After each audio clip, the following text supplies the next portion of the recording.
Yeah, great. Technology is an amazing thing. Well, I'm going to skip to the last two questions because I think they're more interesting and they might be Okay. stuff that you're interested in. One of the things I found interesting when I did the content analysis and maybe you saw in some of the graphs I sent you was what I found to be kind of surprising lack of gendered information or gendered related content on the websites. In other words, they seem to still be fairly dominated by kind of one particular point of view, usually masculine, usually dealing with that kind of information. I was wondering if that is something that you noticed or that you think needs to be explored more in terms of both conventional mapping and online mapping, or what have been your experiences? I mean, as a woman who's worked in this field of cartography, you must certainly have a feeling about how women's views of the world, and particularly mapping, has been portrayed, and what do you think that says about the sites that I kind of did the analysis on, that there seemed to be not as much gendered content as I would hope or would think there would be in, say, 2014? Yeah, I think so. If we're talking about participatory mapping projects, Mm-hmm. I have definitely been struck by every time I see a photograph of a participatory mapping project globally, it's predominantly men in the pictures. Occasionally women, and often if the women are present, they're in the back row or something. I think that people are becoming more aware of that, or trying to become more aware of that. And I wouldn't, I don't know, based on the context of each project, I wouldn't know what's happening, but it's definitely there. I think I don't know what's when I see a cultural project, I don't know that I'm thinking of it being male dominated. If there's no pictures of people, unless I hear only men's voices specifically referred to. I think that a lot of that place name information comes from women. I know it came from, in my project, it was true. Mm-hmm. We were, the people who had the place name knowledge were predominantly women. I was working with a master language instructor who was a woman, and she was connected to elders, all different, the whole community of elder speakers, and many of the storytellers, I would say many of the elders she was connected to were men and women, but then a lot of the people that were tended to come by the cultural center were women, because that they saw that as their role in the community. So I don't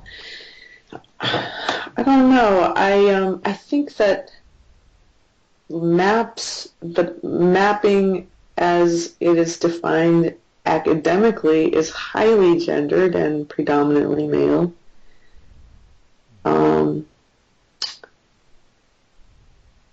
I'm struck by how many Native women are strong voices in scholarship on literature and story.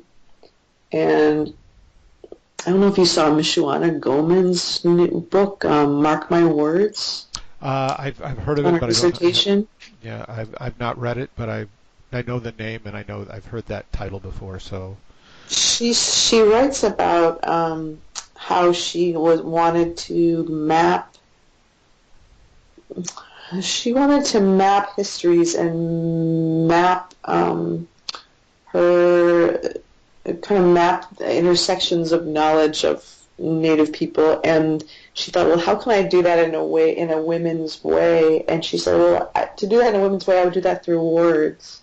Mm-hmm. And I think that so for her, and also because she's a writer, so I think for her that meant it would not be a graphic map. Okay. I don't. That gave me a lot to think about because my projects are very word oriented, Mm-hmm. and I see that as something that belongs to print cartography. Mm-hmm. So I think that is so I don't know.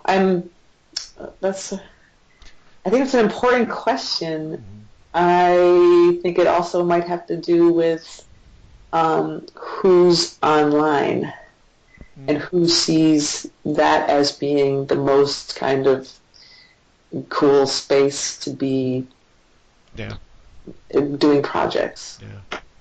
Well, yeah, and then and something you said struck me as very interesting, and maybe it maybe and because I want to go back and look at this issue because I'm not so sure I may have I may have uh, given it enough attention when I did it, but I'm wondering because like you said, the place names maps, a lot of the folks that you work with were women, and I'm wondering in the cases of the maps that I'm looking at, it may very the data may very well be coming from women in the community. It may just not be attributed or clear in the maps that Yeah. this is coming from that specific group. So it was it certainly is my perception that it was very male dominated and gendered that way. But maybe it's just because it's either not clear where the Mm. information is coming from, or that it's just my bias in terms of assuming that who it's coming from if it's not clear. um, but Or the people giving the information were women, and the people with the making tools were men. yeah, that's what I'm thinking could be interesting because like you said it tends cartography and mapping has been male dominated, and certainly it probably stands to reason that in this area it probably still is too. So, well, I'm going to let you go. We're about an hour here. I just last question is, do you have any? If you have any suggestions about other people you think I might interview or you think might be interested in this topic, who might be interested in speaking to me, if you could let me know who they are, you can drop me an email. I know that if you don't, that's fine too. But I'd appreciate any feedback or kind of snowballing it out to see if we can pad out who else I can speak to about this. I've got to say thank you again very much. Thanks. It's been, I'm sure as a researcher, you know how it goes when you get kind of in the phase of doing the research and you're like the only person thinking about this, or you think you're the only person thinking about it. It's like, oh my God, this is so boring. Who's ever going to pay any attention to this? What's been really refreshing when I've talked to people like you and Hugh Brody and some of the other folks is like, oh, actually, there are people interested in this besides me, and it's very nice. So thank you very much. It Yeah, helps. It can we helps. talk a little bit more? I'm not in a Oh, hurry sure. unless you have to go. No, no, no. I'm fine. Yeah, yeah. I could Okay, say a so little. I'm not in a hurry, and I do want to follow. I think this is really important work because there has been so little. We have never gotten to that stage of critique, and it really has to happen so we can move forward, like, transform and move forward. And so I was really excited when I saw that Oh, great. your research question. Yeah. One thing that also wanted to say that hasn't come up that's very important to the questions that are being asked is about access, and it's related to who's online. It's also about so, for example, the reason why that the Penobscot place name map that I'm working on, the reason it's in print is because it has to go in the canoe. It's Okay. going to be in places where there's no cell service, Oh, okay. where used by people who have no, used by people who may have digital anxiety because they're elders, or they don't have a computer because they don't have that kind of equipment around their house, or um, it might be used by someone who um, doesn't want the presence of electronics when they are when they are learning place names or teaching about place names. So it's like the access the thing itself, the thing that is the device that through which we go online is sometimes extremely problematic in terms of having a presence for anything that's about cultural heritage. And then also, so even if it was appropriate, it may not be either uh, possible because of there not being any way to get online. It might be impossible to use because of people's physical abilities, and I find it hard to when people assume that everyone wants to get there. Working on another project in Tanzania, and the main problem there, and the reason why the community I'm working with there is so incredibly at risk is because of electricity. And if there wasn't electricity, they would have water. It's electricity that has dammed their river and taken their water, and so they're thirsty. So for us to say, oh, well, this should go online is totally ridiculous. Yeah. And I think that those are huge political issues for me that are behind the web, and why I try to stay away and develop it mapping elsewhere for Native people. Oh, okay.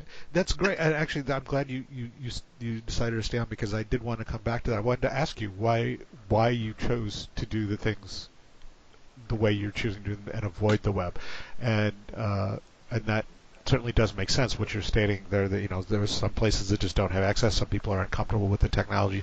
Sometimes it interferes with what you want. The thing you want to do, or it can be an intrusive part of it. And I hadn't really thought about your Tanzania story there, but that certainly makes a lot of sense, and that's certainly something that I find very interesting.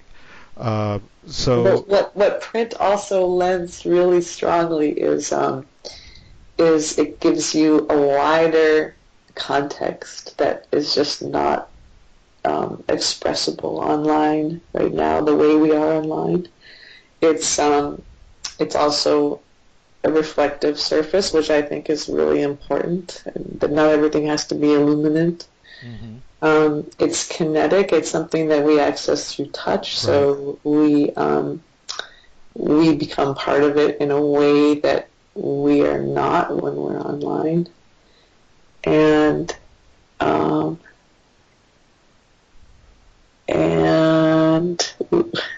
just many I can't, there's so many reasons for print. Okay, well, I have a question that specifically speaks to that. So, because this is something I find interesting. In a former life, before I went back to university, I worked in IT, and I also worked in a media which now is dead, which was print shops. And I was a photographer, which has totally changed. Photography has totally changed, and one of the things that there was an argument made that one of the things that we lost when photography went digital was we lost the idea of the object being permanent, of the object being tactile, of the object being there, and we had to look at our mistakes as much as we had to look at the really nice pictures. So there was actually a woman doing an exhibit at the Smithsonian where she was collecting physical photographs of things that were that weren't necessarily weren't what you would necessarily want to photograph. It wasn't necessarily the nice picture in terms of the most beautiful picture, but those accidents that happen, and that has all gone away. That those accidents have gone away, and in that going away, photography's lost some of its essence and meaning. Do you feel that's kind of the same between paper maps and the web-based mapping? In other words, is there something about the object itself that gives it a more of a value in terms of, or not necessarily in a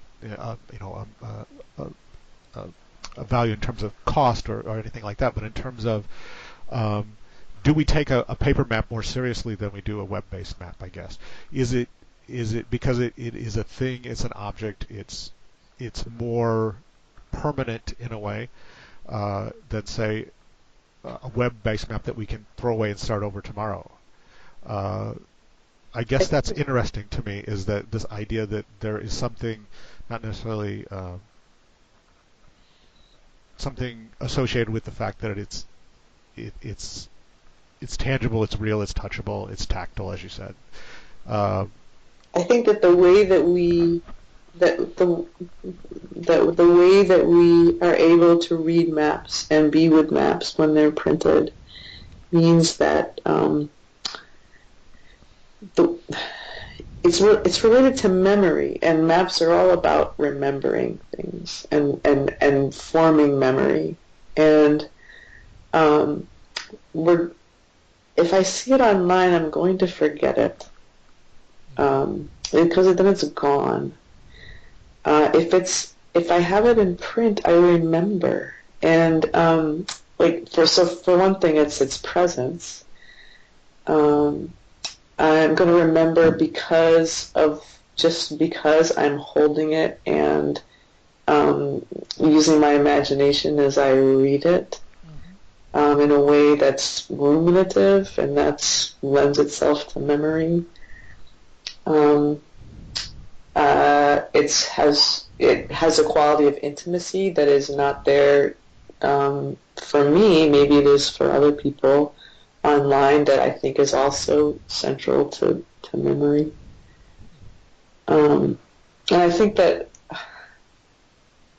so for example, in my classes now, I used to be all in PowerPoint, and then I went away for a year and I thought about it. And when I back and started teaching again, I said, I'm now going to do digital cartography, and I want you to bring a pen and paper to class. And you're going to draw when I draw, and you're going to write the words when I write, and I'm going to write them so I'm not going faster than you can write. And students some of them were really into it, and some of them were really annoyed. But I enforce it, and I won't let them bring their laptops, even though I give them their homework on their laptops, right? Because I'm giving them homework in software. And to me, that's vital to them remembering, because I'm giving them an exam, and they have a body memory of of of writing those words. And so I know that when this place name map goes out, people are going to be able to write on it and make it their own. They're going, just like you annotate a book that is meaningful to you, or they're going to write on the map, this is wrong, and circle it, or they're going to plot out their route, or they're just going to take it over in a way that is one, two, or three steps separated. If they're seeing it online and like, oh, I got to print it, and then it's printed, and I don't know. It's just different. It's a different sense of ownership in a way, of understanding and owning the knowledge than And incorporating it. Yeah. I can see that. That's an interesting point. I had a prof who I worked in, as I said, I did urbanism and urban geography, and I had a prof in our fourth year who basically did the same thing. He outlawed laptops in the classroom, and he dared to make us draw things. And there was wailing and gnashing of teeth, but it actually made them better urbanists. It made them better at understanding space, and so I can certainly relate to. I think you're absolutely right that, I mean, they weren't necessarily always drawing maps; they were drawing different things. But it was like you understand space differently than you do if you draw it with SketchUp or with AutoCAD than you do with a pencil and a paper. So yeah, interesting. So you've given me another topic to study. Always a good professor. Okay. Um, is there anything else you want to add or I think talk that's about? it.